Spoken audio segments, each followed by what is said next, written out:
Travillian Next is a division of Travillian, a financial services specialist search and talent advisory firm. Since inception, the Travillian team has dedicated itself to enhancing the return on investment of a company's most important resource, its people. Hi, everyone. I'm Brian Love, head of Banking and Fintech for Travillian. Excited to have another dialogue with the executive team from a bank that I know and I admire. We're going to talk about all things surrounding talent, strategy, M&A, and this crazy economy that we're in here in 2023.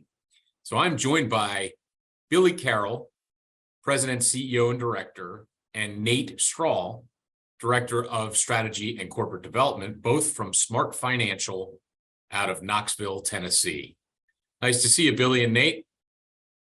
Hey, Brian. Doing great. How are you? I'm doing very well.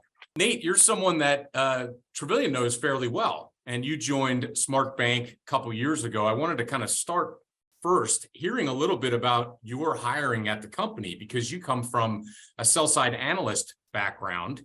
And Billy, this question's actually for you. Mm-hmm. I just wanted to hear about the genesis of why Nate's background was important and made sense for SmartBank.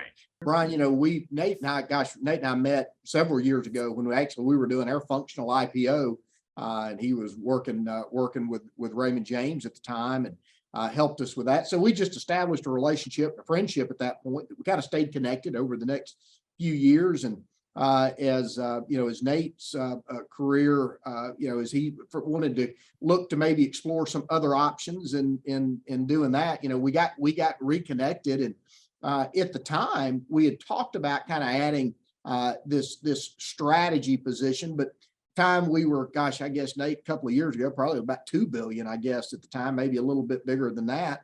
And we really weren't quite sure what the position needed to entail, but we knew we needed somebody to kind of just pick up a lot of new projects, bring us some ideas, especially on being able to model more M&A internally. And so as Nate kind of came to us and we started talking about it, we kind of morphed the job description just organically. And it's been great. Nate's been a great add to our team. And again, just kind of having that utility player in a bank our size now, a little over $4.5 billion, is just it's been a big made a big impact on us in a number of ways. Being able not only to help us with M&A modeling and looking at deals and strategy from that standpoint, but also just being able to kind of take projects that are maybe something that maybe your CFO has toyed around with, or our chief lending team, our chief lenders toyed around with, but able to take a project and kind of see it through. And Nate's great at kind of pushing those through. So it's been great. We've kind of thrown him into the deep end of the pool on a number of things, and he's been swimming pretty well.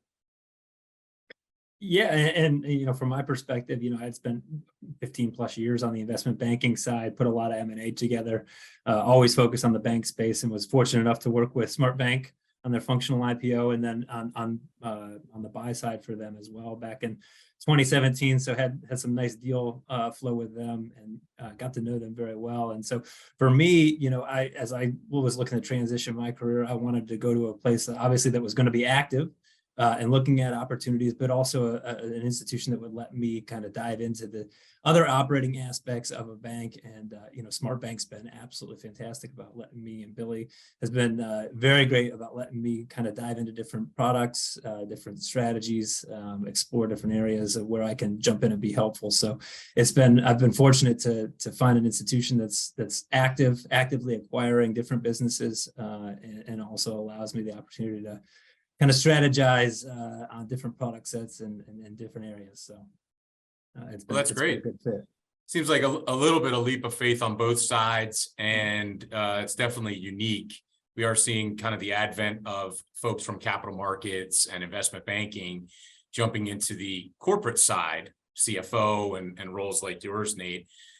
So on that front, what you were doing, Nate, was a lot of M&A, as you mentioned, and Billy, SmartBank, obviously, you got Severe, Progressive, Foothills, Capstone. You guys have had M&A as part of your strategy. Now, I know you just came back from Arizona on the heels of acquire or be acquired. I can kind of see a little bit of a tan. Wish I was there. What I know, great time of the year to be in Scottsdale. Oh, you bet. But I wanted to talk about M&A a little bit. It's been part of your growth strategy. And is M&A, kind of dead this year? What does it look like this year? You and I had a conversation where some of your M&A has had a little bit more of a strategic sense to it because of different business lines. Yep. So tell me a little bit about that, Billy, and then Nate, feel free to chime in. Yeah. Conference was great, Brian, as we had talked about. I think one of the things that I picked up over there, it's going to be an interesting year on a number of fronts. Obviously got some industry headwinds with rates, maybe a little bit slower growth. You asked the question, is M&A dead? As we hear about it, and Nate and I, we've talked a lot about it here in our shop. I don't think it's dead in the current year. I do think it will be. It could be challenging for a number of reasons. Obviously, you have some recessionary pressure. You're going to have to dig a little bit deeper potentially on credit. Valuations may be a little bit softer, so you may have some valuations. You have the AOCI issue in some shops that could have impact. So I think there are a number of factors that could play into maybe it being a little bit slow, possibly to start the year. But I personally think that you're going to see some activity as we go through the remainder of 2023. Maybe a little bit slow to start, but I could see it picking up in the second half. This environment is going to be challenging for all of us, and I think scale, while is not the solution for everything, I think can really help and give banks of really all sizes up and down the spectrum the ability to still have good paths forward. So we're optimistic that there'll be some opportunities, as you and I have talked about in the past. I mean, we'd shifted away a little bit last year with some organic opportunities that we wanted to focus on, but I think M&A could still be very active in 2023. Nate, any color thoughts? No, I think just like in any other troubling time, even though the striking of deals may not be so robust in the first half, the conversations are just as robust as they've always been. And I think that folks have these conversations, they kind of tee these things up, and as soon as there's clarity in the market, that's when you start to see these kind of a deluge of deals. And so while you may not see it in the first half in terms of actual public announcements, I think you're having just as many conversations now, and conversations around meeting other folks and folks spending time together, getting to know each other as you ever have. So I think I don't think it ever falls off of anybody's radar screen. It's just when timing is right for deals to be struck. So I think, if we get clarity in the market and things settle down, or we get a softer landing than maybe what's projected, I think the second half could be a stronger year. Yeah. And I'll add too, Brian, one of the things was discussed at the conference, and one of the things that Nate and I are hearing a lot about too, and you're seeing other banks that are working through deals, is obviously regulatory climate is a little bit different. The certainty on deal announcements to deal close has started to have a little bit longer range, which creates some challenges both from the buy side and the sell side. And so I think that is that's a component that could impact folks and their desire to do M&A, at least here in the near term. But I don't think it prohibits it. It's another factor I think we all have to consider. Yeah, some of those larger MOEs took a couple years. Yeah, obviously they're massively complex transactions. But Billy, you had mentioned one of your more recent acquisitions had an insurance channel that wound up being, a good pickup for you. Do you give thought into non-bank lines of business? And is that maybe more of a focus that could be to, make that insurance line a little bigger? Yeah. I'll start. Nate's been very active in working with our non-bank businesses as well. But yeah, we picked up a couple of years ago at an acquisition that the bank owned a full service P&C insurance brokerage agency. Great business line, one that we really liked. You don't see a lot of banks heavy in the insurance space. But it's something that we felt like we could tackle. So we took advantage of that opportunity. We had a great foundation with the agency that we acquired through that bank acquisition a couple of years ago.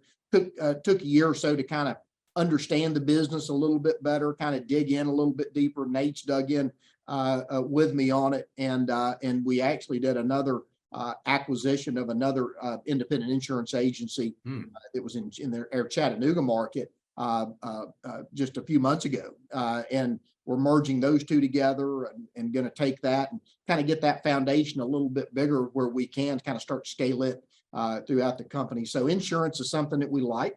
We're going to make some investments in it. We think it's got have some great upside going forward.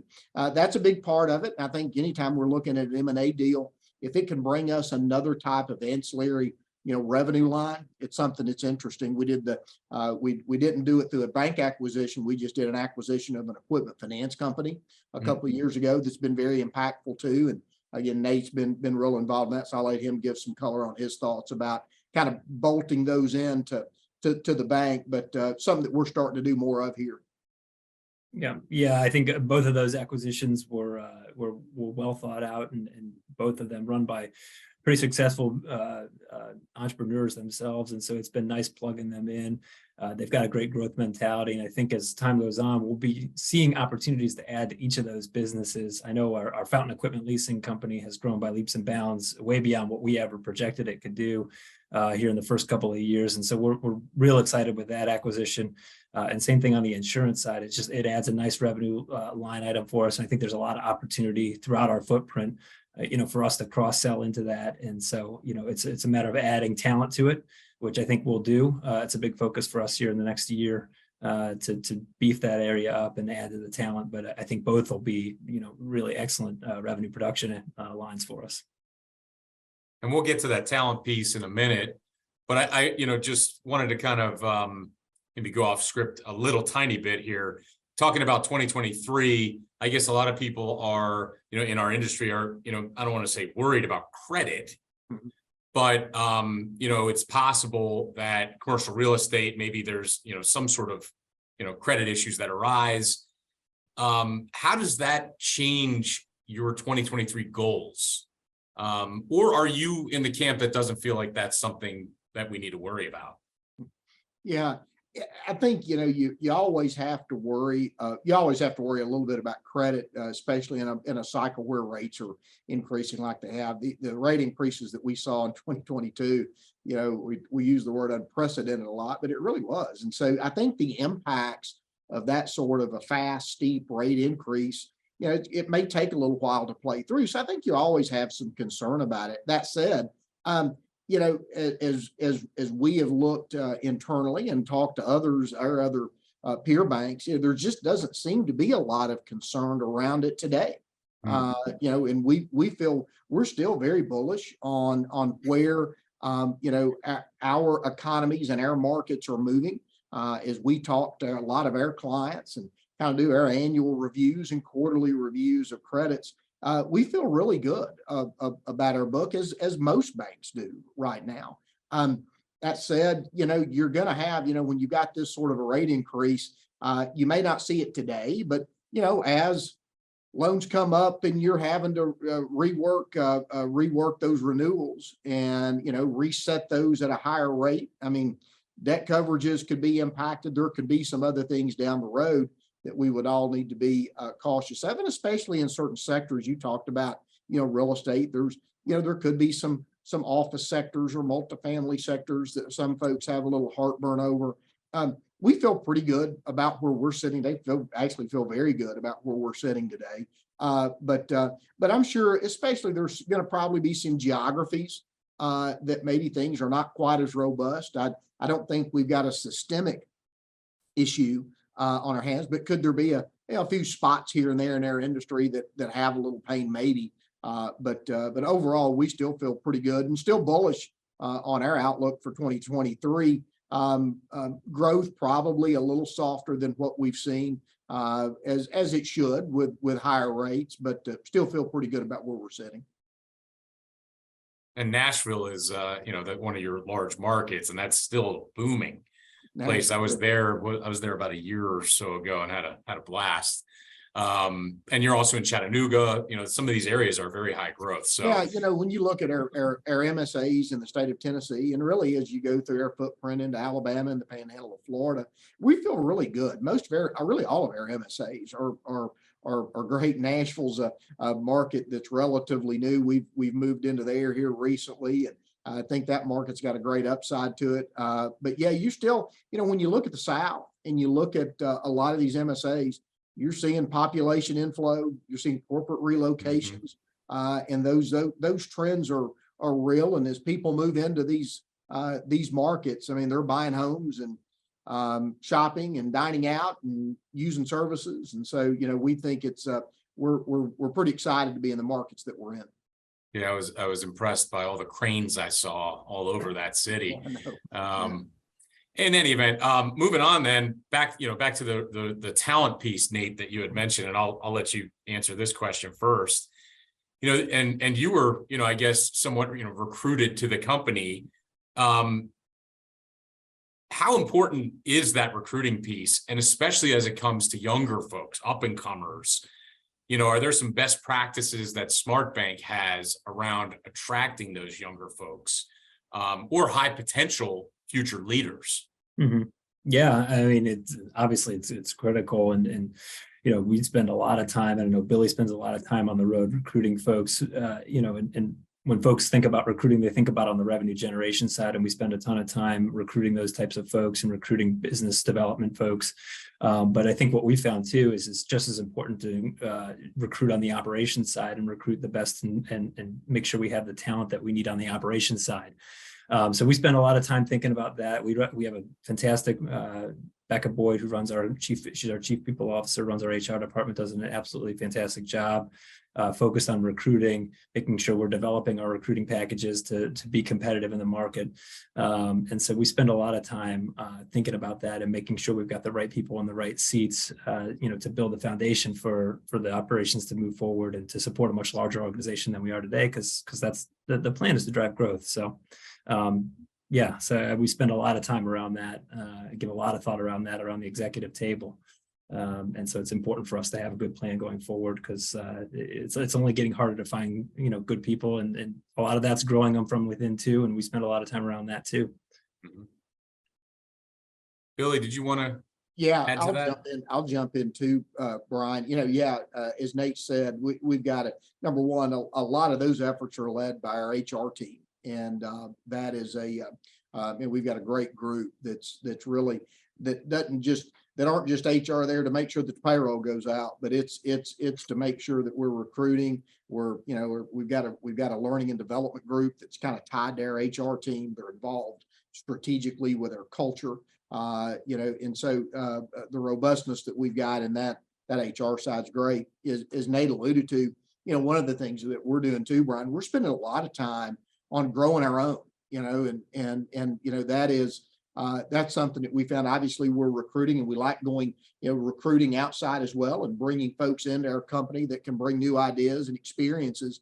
But we've also found that, growing our own internally is great, pays great dividends. And so we put a big emphasis on that. We started it several years ago with a mentorship program internally, where we have kind of our emerging leaders, and we pair them with more seasoned leaders in our company. And that program has just continued to grow. And we have a lot of our team members that request to be in there, both from the mentor and the mentee side. Nate's actually a mentor this year to one of our emerging leaders in our company. And he's bringing, his skill sets and his experiences into that. And so we do that throughout our company, and it's been great. We also have a smart leadership program where we use a lot of internal content, but it's really for our new managers and new leaders that are supervising people. That program as well. Again, we have found that a lot of the gaps that we have is just getting these next level of managers up to speed. And so we're putting some real emphasis there. And then in addition to our smart leadership program, we have a level up leadership program. Those are kind of our three internal programs. The level up is for our emerging leaders, the ones that are really starting to take on more And that has been a great program. We just started we've had a couple of sessions of it now. We actually use materials in conjunction with the Pat Summitt Leadership Foundation. And it's been great. Pat Summitt here in Knoxville, legendary women's basketball coach, legendary basketball coach, period. Sure. And one of the best. I had the great pleasure to get a chance to know her and over the years, and not just a great coach, but a great leader, great mentor to young people. And so we've taken her foundation through her son has been working with their foundation to put materials together that a lot of other businesses use. And so we had some ties to that group and started using it. It's been great content that allows our folks to understand how to really emerge as a leader, be a better mentor. We've got book clubs associated with that group. So do a lot of healthy reads together, and it's just a great program. And so those are just some of the things we're doing, trying to grow our own here internally. Yeah, and as I'm listening to that, I think about retention and how important that is, because you both said it to some degree, and I think Nate, you said it. Finding new talent is very difficult. Keeping your talent is, that might be the new focus of community banks. Keeping it, developing it, and making sure there's succession strategy. And succession doesn't just need to be a path to take your job, Billy. It's really subject matter expertise, right? It's, continuing to grow that knowledge base. Sounds like you guys are doing that. One thing, Jim, we're pushing succession planning down. A lot of times banks, especially smaller banks, you think about, succession, it's your top couple of people. Yeah. But we've really pushed it down, and we're making sure that our managers are growing their own successors. And so, it is, it's something that some folks a little more challenging to do in some areas, because hey, I don't want to be training my replacement. But at the same time, your healthy organizations are doing that.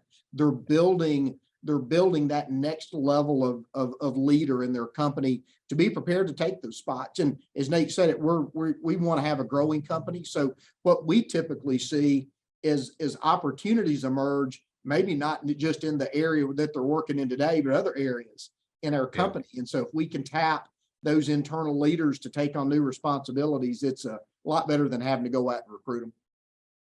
Yeah, Billy, I think you said to me when we spoke recently that you want to have people kind of nipping at your heels to take your job, Absolutely. Right? Yeah. Well, Absolutely. Be careful what you wish for.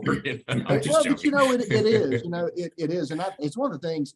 One of the things I have probably enjoyed the most about building this company over the last 16 years since we started is watching leaders emerge, and there's nothing that makes me more proud to see our folks continue to gravitate up, grab more responsibility, want to take the reins and go. And so we love it. We love it here in this company to see folks be able to do that. That's great. There's nothing more rewarding. No, absolutely. And you guys have definitely built a distinctive culture at SmartBank and Smart Financial. I read a quote, and I think it was at AOBA. Jay Hildebrand from Stockyards Bank stated, I don't have the direct quote, but it was something like, work from home may have killed cultures at community banks. Yeah. And maybe I should, in any event, I just want your response to that, because I don't know if you agree, if things have gotten even tighter in your culture now in a good way. Yeah. Or have you noticed it slipping because of these last 3 years? Yeah, and I remember the comment. I think Jay was on a panel with may have been with Tom Broughton and from Service First, right? Yeah, and they were Mm-hmm. talking about specifically about that, Mm-hmm. about the remote work from home culture, and and I think that panel at AOBA really hit the nail on the head. I think there are some things that can be done remotely, and we've done a few things in some positions to where we've been able to flex a little bit. But at the end of the day, I think Jay was right. I mean, it's tough to build a culture if you're not physically together. There are some jobs that you can do in a remote environment, but even those, you want to make sure that those team members are engaged and plugged in and coming to team meetings. So that's one of the things that we see, even for our folks that do a little bit more, remote work, which we only have a handful, but even those folks, we're getting plugged into our culture through team meetings and culture days and other things where they're physically present. But yes, I think, I'm a big believer that you need to be in person frequently. I think that is, you have to do that, in my opinion, in order to build a strong culture. And that's something that we're working at here. I know, Nate, we've talked about a lot around our tables. Any thoughts that you've got? Yeah, no, I agree. I think, the in-person connection and the just being able to walk up and down the hall and grab somebody and go to lunch and build a more of a personal relationship as opposed to just being on video chat, it makes all the difference in the world. I'm a big believer of, you need to be in the office with the folks that you're working with. It makes it a lot more personal. It makes it a lot easier to work together and collaborate. You have a quick idea, you want to run down the hall. It's much easier for me to just walk into Billy's office and run the idea by him than it is to write out a formal email or try to get him on a Zoom call or anything like that. So I'm a big believer of it as well. That said, I think one thing that we've done that's a little bit innovative is, we have allowed folks flex days where, in certain departments we'll allow somebody to flex out and work remotely for a day or two a week, to be adaptive. And I think you gotta do a little bit of that. And sort of meet some folks in the middle. And we've had good success with that. We haven't really skipped a beat in those departments where we're allowing that to happen. So, you got to adapt. And I think that's the one thing our team and our leaders here are aware of and cognizant of is just the ability to adapt to the different environments. So I think there's a combination of the two that work well. Mm-hmm. And so far, lucky enough, we seem to have struck that balance. Well, Nate brings up a great point, Brian. Workplace flexibility is something that I think we all need. Quite frankly, we've always had workplace flexibility as part of our culture. We want everybody to get out of here to go watch. If you've got a kid doing a theater performance or a ball game, or you're doing something with your family, you need to be there. And so we've always encouraged that as part of our culture. So we've always been flexible, allowing our folks to, if they need to slip out and do something. I think, as Nate said, I think we've been more intentional about looking for those opportunities during these last couple of years. I think that's just made our healthy culture even healthier. And it's something I do think you have to do. We still got to get the job done. Still got EPS targets we got to hit. Still got efficiency ratios we need to maintain. So you have to do it under the guides of everything that you're doing with your metrics.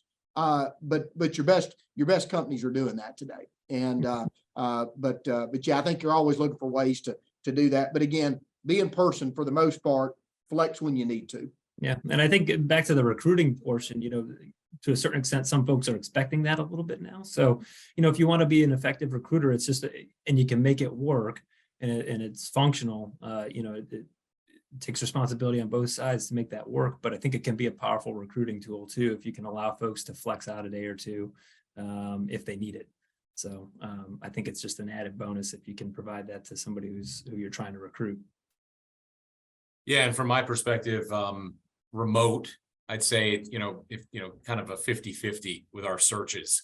It's remote to relocate or maybe hybrid right in the middle. We see about, half of our searches over the last few years that were split. But I love the fact that you guys are creative and you'll make it work for the right talent. But I do agree with a lot of things you said around culture. Well, that about does it. I just wanted to thank both of you for your time, spending some time with me today. I think you guys are in a pretty interesting market. I think 2023 is going to be a unique year, but I think you guys are positioned well and very excited to see what lies ahead for Smart Financial and Smart Bank. So Billy and Nate, thank you so much for your time. Thanks, Brian. Appreciate you. Appreciate Travillian, and great to be with you today. Yeah, absolutely. Thank you very much for having us. Appreciate it.